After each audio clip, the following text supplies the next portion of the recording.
Assalamualaikum warahmatullahi wabarakatuh.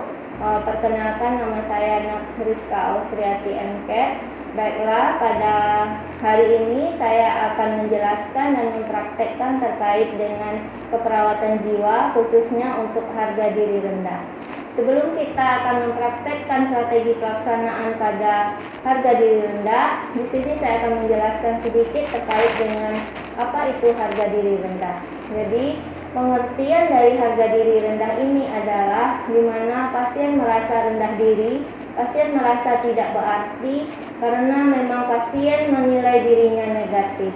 Di sini untuk tanda dan gejala yang terlihat pada pasien dengan harga diri rendah ini, secara fisik terjadi penurunan energi, pasien tampak lemah, penurunan libido, insomnia, hipersomnia, penurunan atau peningkatan nafsu makan, anoreksia, dan sakit kepala. Kemudian, tanda dan gejala secara kognitif pada pasien dengan harga diri rendah akan terlihat bingung, kemudian kurangnya memori jangka pendek dan jangka panjang, kemudian kurangnya perhatian, klien merasa putus asa dan merasa tidak berdaya. Kemudian kalau kita lihat dari perilaku pasien dengan harga diri rendah, akan terlihat kurangnya aktivitas, penurunan aktivitas yang menyenangkan, kemudian klien menarik diri, kurangnya sosialisasi, kurang keterampilan dalam bersosialisasi dan merusak diri atau mencederai diri. Kemudian perasaan yang akan diungkapkan oleh pasien dengan harga diri rendah yaitu kecemasan, rasa kesal, ketidakberdayaan, dan keputusasaan. Tujuan untuk kita melaksanakan tindakan pada pasien dengan harga diri rendah ini supaya dapat meningkatkan harga diri pasien dengan pasien dengan harga diri rendah ini. Assalamualaikum Ibu. Perkenalkan, nama saya Perawat Rizka, ya. Rizka senangnya dipanggil Rizka. Nama Ibu siapa? Ibu Nani. Ibu Nani sukanya dipanggilnya siapa? Nani, Bu. Ibu Nani. Nah, jadi bisa panggil sekarang Ibu Nani ya. Iya.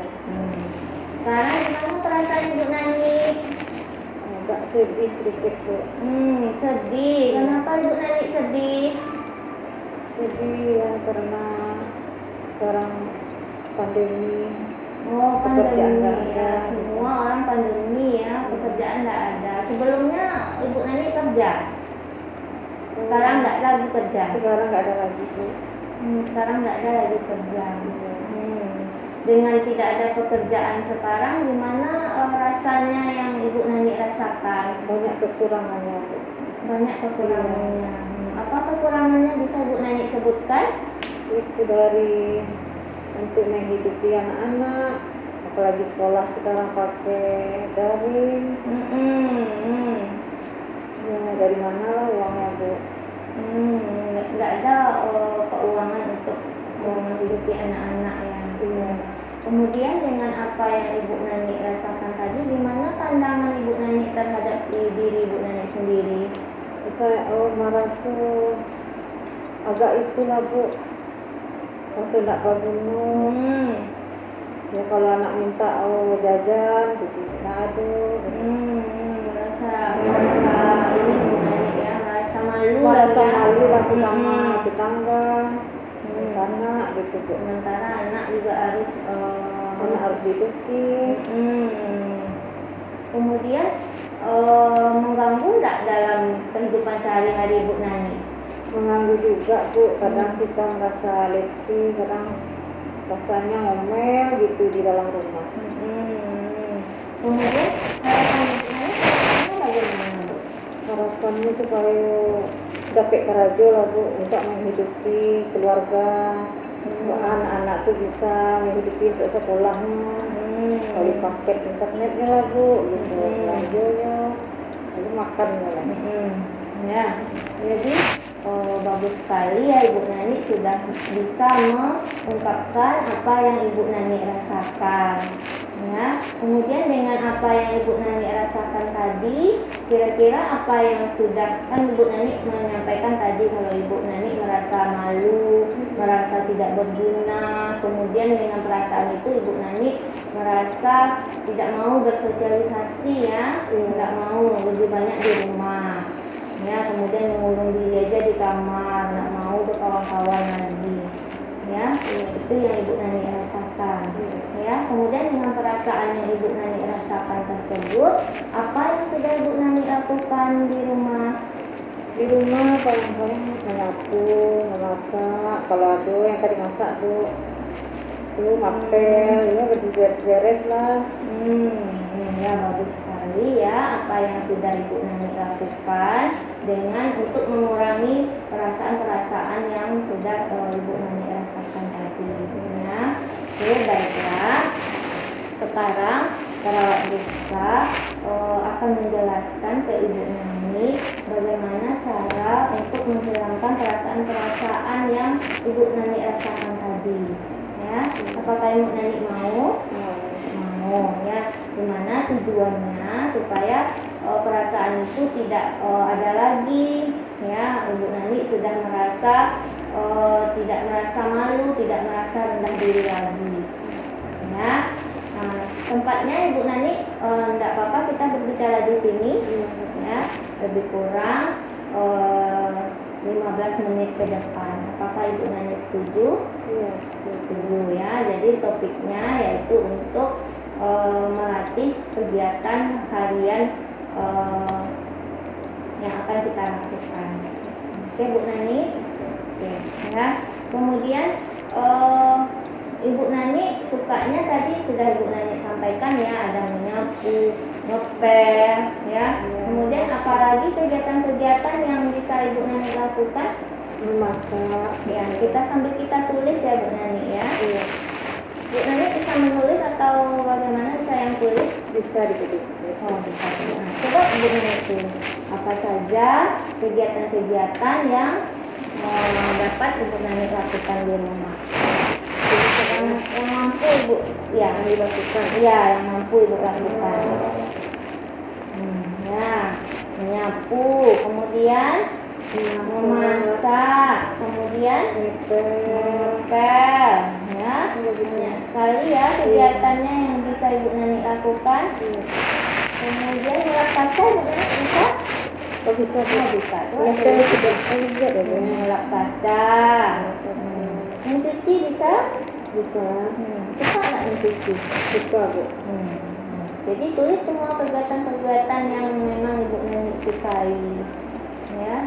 Menyapu, memasak, ngepel ya, melap kaca, mencuci ya, saja ini ya. Ya, kalau kita lihat ini banyak ya bagus-bagus kegiatan yang mampu Ibu Nani lakukan ya. Sekarang mari kita lihat kegiatan-kegiatan apa saja yang bisa Ibu Nani lakukan di sini ya, karena kita kan sekarang lagi di rumah sakit. Tentu tidak semua kegiatan-kegiatan bisa kita lakukan di rumah sakit ya. Coba kita lihat. Menyapu kira-kira bisa kita lakukan Bu Nani? Bisa ya. Memasak Bisa juga kalau ya, ada bahan-bahannya. ada bahannya. Kalau di rumah tentu bisa kita lakukan ini. Kalau di ruangan rumah sakit tentu ini tidak bisa kita lakukan ya. Jadi kita hilangkan satu ini ya Bu Nani. Kemudian ngepel, ya ngepel itu bisa kita lakukan. Kemudian melap kaca bisa kita lakukan. Kemudian mencuci, ini mencuci, bisa kita latih nanti mencuci baju Bu Nani di rumah sakit. Ya, nih banyak sekali kegiatan-kegiatan yang bisa Ibu Nani lakukan untuk meningkatkan harga diri Ibu Nani nanti, bisa kita latih ya. Pertama kita akan melatih kegiatan ya. Ibu Nani maunya kegiatan apa yang mau kita latih pertama kali? Menyapu ya. Nah nanti perawat Rizka akan mengajarkan Bu Nani cara menyapu ya.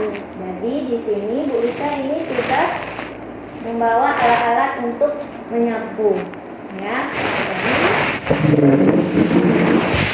Ini ya, untuk alat menyapu ini ada sapu ya Bu Nani ya. Kemudian ini ada apa namanya nih? Sodok sampah. Kemudian ada tempat sampah ya. Sebelum nanti Ibu Nani mempraktekkan, saya akan jelaskan pertama kali ya. Bisa Ibu Nani lihat ya. Pertama kita mulai dari sudut ya Bu Nani ya. Dari sudut kita sapu ya. Kita sapu semuanya. Kemudian ya kita kumpulkan ya. Kita kumpulkan ya. Kalau ruangannya besar itu semua ruangan Ibu Nani sapu ya. Kemudian dikumpulkan dengan menggunakan sodok ya. Kemudian masukkan ke dalam tempat sampah. Bisa Ibu Nani? Bisa. Sudah paham? Nah, coba Ibu Nani praktekkan. Nah, dimulai dari sini ya.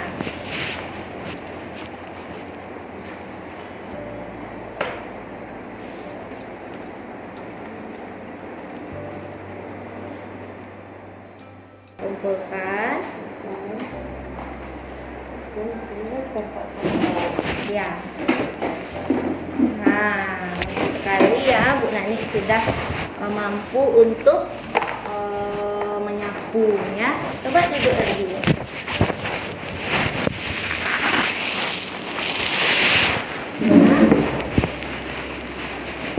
Ibu bisa lihat tadi Bu Nani sudah pintar sudah bisa untuk menyapu ya. Nah, kita sudah latihan juga tadi bagaimana cara menyapu ya. Sekarang bagaimana perasaan Bu Nani setelah kita latihan tadi? Agak lega sih. Agak lega ya. Coba Bu Nani ulangi kembali apa yang sudah Ibu bisa latihkan cara menyapu. Ini itu pakai sapu ya. Ya, apa alat-alatnya tadi apa? Alat-alatnya sapu, ada sodok sampah, cepak sampah. Ya, itu alat-alat yang kita butuhkan ya. Nah, kemudian cara menyapu bisa Ibu Nani ulangi kembali. Menyapu Mulai dari sudut, lalu kita sapu ke tengah, kita kumpul, lalu kita sodok, masukkan ke tempat sampah.